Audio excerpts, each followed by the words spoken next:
Okay. Last weekend, which was September the 14th through the 17th, I took a 4-day trip in a rental car because my regular car is somewhat unreliable because of some transmission issues, which I still got to address. Two parts, to the Cass Scenic Railroad, which I've covered, and then to a couple of locations in North Carolina over the rest of the weekend. And one of those locations was Moore County, which is sort of directly south of Raleigh, Durham, and Chapel Hill, about 50 or 60 miles or so, where in November of 2022 there were a couple of attacks on power stations.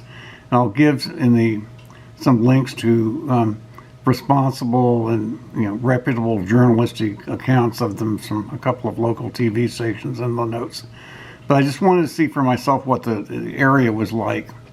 And I drove around, and for example, this is a sign of a blast of some sort of a conservative event in the countryside.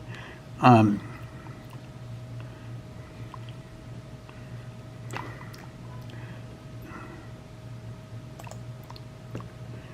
then here's the town of Carthage, which was one of the events was near the town of Carthage.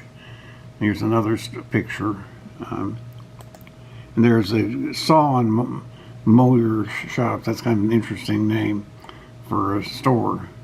And then the town of Southern Pines, which seems like a liberal town in a very conservative, maybe even redneck area.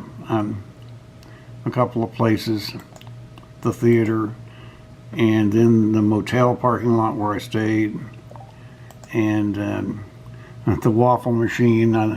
It's not Waffle House, but the waffle machine in the motel, just for fun. And that's the town to the west of West End, in the western part of Moore County. That's near the gas station I stopped at. And then here is some damage to left by a tornado. This is a different topic. Up to the north near Rocky Mount, North Carolina. Here's some damage left from a tornado near the Pfizer plant. The Pfizer plant won't resume full production until the fourth quarter, but this is about a quarter of a mile behind the plant. It's actually on property that belongs to CSX Railroad, but I thought that would be interesting to include. But just to get back and get back into talking a little bit about the topic.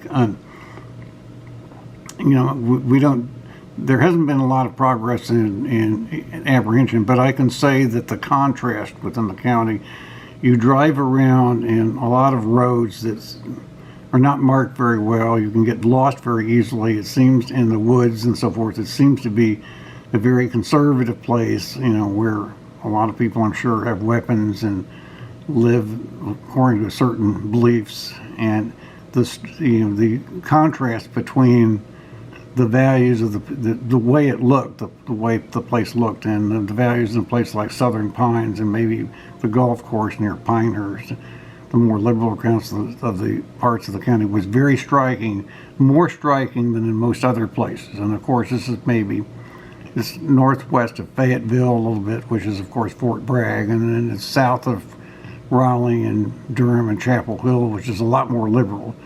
But I think the contrast in social values in this area compared to a lot of other, even for North Carolina, the contrast in social values in the area was quite striking to me driving through it. I was a little bit frightened getting lost in the back roads, particularly at night. I got lost once Saturday night.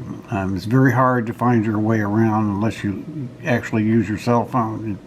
The signs in the back areas are, almost no signs or anything. So you can tell it's a very conservative area. So that gives you some idea what might have been going on.